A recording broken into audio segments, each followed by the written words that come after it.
Ayan, tikman nga natin. Saktong-sakto lang yung kanya tamis. Sinabawan ko yan guys ng isang boteng Sprite. Tapos yung mayroon siyang banana blossom. Ayan, iniin ko lang pero luto na yan guys para yung ano niya, yung taba niya talagang lambot na lambot guys. Sarap ilamutak sa kanin yan.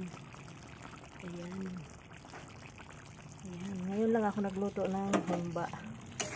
Kasi mahirap kasi mag ng karne sa ano ito guys, pork belly. Ayan, humba na masarap. Okay. Ayan guys. Yung aking humba na super sa lambot. Wow. Ang sarap nito guys. Ayan.